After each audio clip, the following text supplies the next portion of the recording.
Got the little hobby people tiger moth out again.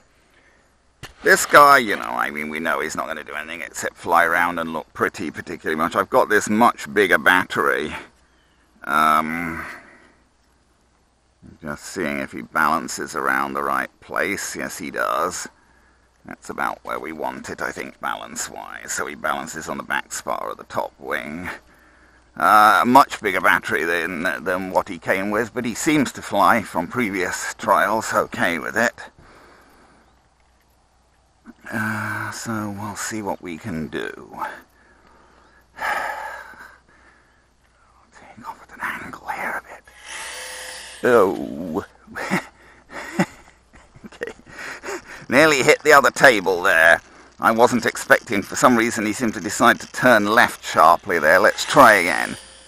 Why does he turn left so sharply on takeoff? I don't know. He seems to have a tendency to turn sharply left on takeoff, which is not a good idea if you're taking him off from a table that's immediately to the left, to the right of another table. Because if I hadn't flown him underneath that table, it would have probably damaged him.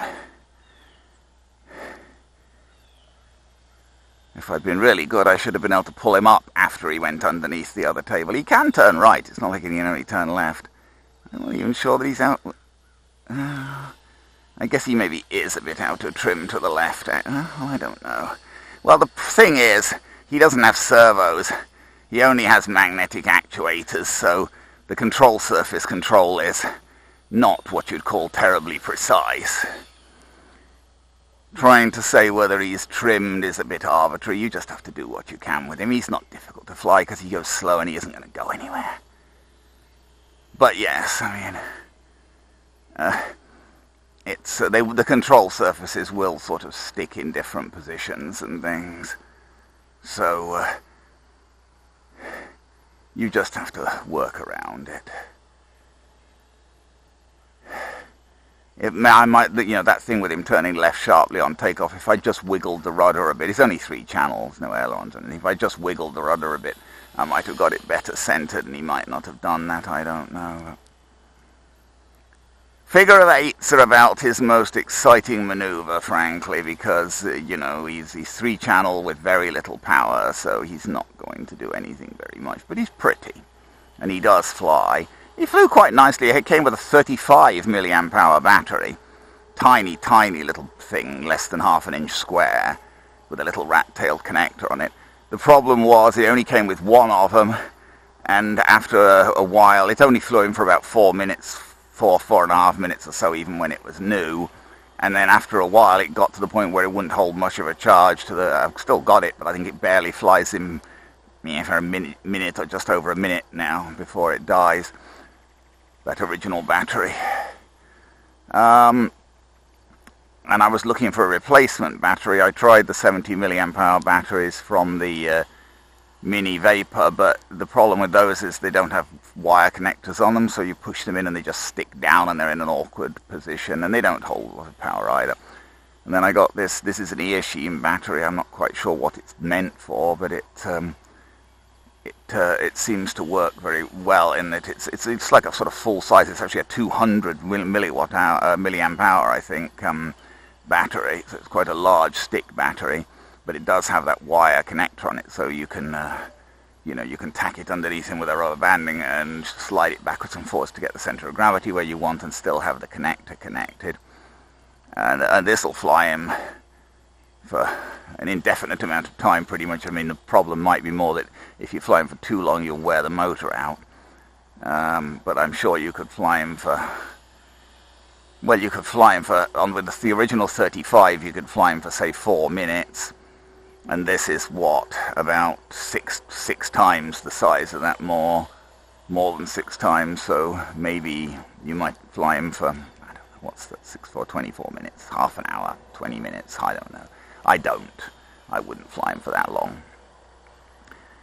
One thing about this is it does give you the choice when you land him. With the old system, you had no choice. He doesn't have so much as he has a low voltage cutoff, but his low voltage cutoff is just that the motor stops working entirely. It doesn't pulse or anything, it just stops. When the battery voltage goes below a certain level, You've still got control of the magnetic actuators in the tail, the magnetic actuators for the rudder and the elevator, but the motor just stops dead when it gets to low voltage. Just cuts out completely, so you just have to land him quickly. Which with the old bat system, with the old battery, it meant, you know, you never quite knew after you'd been flying him for a little while like this when he was just going to completely cut out on you. So you definitely didn't want to fly him over the long grass because you wouldn't be able to get him back. I mean, you just had to glide him in for a landing as best you could once his power cut out. And I mean, that's fine. You certainly can do that. But now you have, with this bigger battery, I have the choice when I do it, and I probably should do it about now, really, frankly, because I don't want to wear the motor out. He's a cute little thing. So let's cut his power out. Cut his power and glide him in for a landing. He tips upside down, but I mean, that's... What do you expect he's going to? I mean, he's hardly going to run on this grass with his wheels. Things way bigger than him won't run on the grass with their wheels. That hum does not represent any kind of AS3X or stabilization. It's just the magnetic actuators. If the control surface doesn't quite return to where they want to be, they will hum.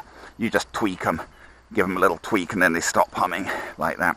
See, I mean, he's not got any. You wouldn't expect him to have. He's not got any stabilization. They don't do anything in response to movement. It's just that they're not quite, the control surface hasn't quite returned where it wanted to be. I keep trying to operate the rudder with the left stick because I'm used to see that's his rudder working with a little magnetic actuator, and his elevator. Now you can see they are graduated. They're not just on and off. Some of these little toy type things with magnetic actuators, they just snap all the way or then go back. These actually they are graduated. They do move. You can move them a bit. You don't have to always move them the whole amount of their travel, which definitely makes him a bit more controllable. Anyway, there you are. The little hobby people Tiger Moth again.